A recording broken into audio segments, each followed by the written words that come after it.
নমস্কার বন্ধুরা, স্বাগত দুনিয়াতে সবাইকে ওয়েলকাম জানাই। আজ বানাবো কাঁচা টমেটো ঝাল। খুবই টেস্টি, হেলদি আর অল্প মশলায় খুব সহজে বানিয়ে ফেলা যাবে। চলুন কিভাবে বানিয়েছি দেখানো যাক। কাঁচা টমেটো নিয়েছি আমি এখানে 300 গ্রাম। টমেটোগুলো প্রথমে ভালোভাবে ধুয়ে পরিষ্কার করে নিয়েছি। তারপর ছুরি দিয়ে ছোট ছোট পিস করে কেটে নেব টমেটো। আপনারা বঁটি দিয়েও ছোট ছোট পিস করে কেটে নিতে পারেন। সবগুলো টমেটো ছোট ছোট করে কেটে প্লেটের মধ্যে তুলে নিয়েছি। এবার গ্যাস অন করে কড়াইয়ের মধ্যে দিয়ে দেব সর্ষের তেল 3 টিস্পুন, আর দেব 5 ফোড়ন, আর সামান্য পরিমাণ গোটা জিরে দেব, দুটো শুকনো লঙ্কা ফাটিয়ে দেব।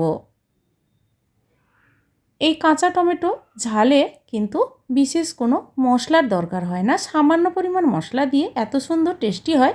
খুব সিম্পলভাবে আমি এই রান্নাটি করে দেখাবো।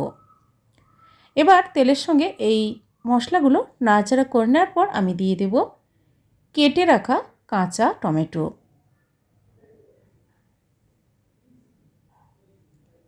এবার গ্যাসের ফ্লেমটা মিডিয়াম করে মিনিট 3 টাইম দিয়ে নাড়াচাড়া করে নেব। দিয়ে দিচ্ছি পরিমাণ মতো লবণ, আর দেব হলুদ গুঁড়ো,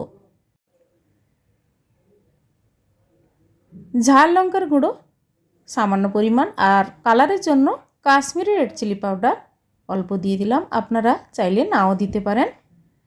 এবার নাড়াচাড়া করে ঢাকা দিয়ে মিনিট 4 গ্যাসের ফ্লেম লো করে রেখে দেব। তাহলে টমেটোগুলো বেশ নরম হয়ে যাবে।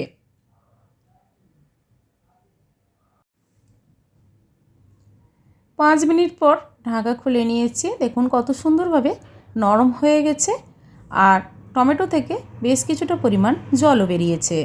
এবার আমি একটা মশলা তৈরি করে নিচ্ছি। মিক্সিতে দিয়ে দিচ্ছি চালমগজ, আর দেব পোস্ত 1 টিস্পুন, আর সাদা সর্ষে দিয়ে দেব 2 টিস্পুন।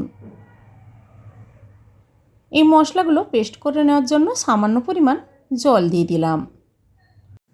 কাঁচা টমেটো ঝালেতে যদি এভাবে মশলা করে দেওয়া যায়, টেস্ট কিন্তু দারুণ হয় খেতে। মশলা পেস্ট করে নেওয়ার পর আমি দিয়ে দিলাম টমেটোর সঙ্গে এই মশলাগুলো, আর সামান্য পরিমাণ মশলা ধুয়ে জল প্রায় 1 বাটির মতো দিয়ে দিলাম। দিয়ে নাড়াচাড়া করে গ্যাসের ফ্লেম মিডিয়াম করে আরও মিনিট 4 ফুটতে দেব। সামান্য পরিমাণ চিনি অ্যাড করলাম টেস্টটা ভালো হওয়ার জন্য। আপনারা চাইলে চিনি নাও দিতে পারেন। এবার নাড়াচাড়া করে গ্যাস অফ করে কিছুক্ষণ ঢাকা দিয়ে স্ট্যান্ডিং টাইমে রেখে সার্ভ করে নেব কাঁচা টমেটো ঝাল। বন্ধুরা, এইভাবে কাঁচা টমেটোর ঝাল বানিয়ে ফেলুন। রুটি, পরোটা, ভাতের সঙ্গে খেতে কিন্তু অপূর্ব লাগবে। আজকের এই কাঁচা টমেটো ঝালের রেসিপি আপনাদের কেমন লেগেছে কমেন্ট করে অবশ্যই জানাবেন। লাইক করবেন, আর আমার চ্যানেলে নতুন বন্ধু হতে চাইলে আমার চ্যানেলটি সাবস্ক্রাইব করে নেওয়ার অনুরোধ থাকলো। পাশে থাকা বেল আইকন প্রেস করবেন। আমার চ্যানেলে যখন কোনো নতুন রেসিপি দেব আপনাদের কাছে নোটিফিকেশান খুব সহজে পৌঁছে যাবে। আজ এই পর্যন্ত, আবার হাজির হয়ে যাব যে কোনো সময় নতুন কোনো রেসিপি নিয়ে। সবাই ভালো থাকুন, সুস্থ থাকুন। ধন্যবাদ।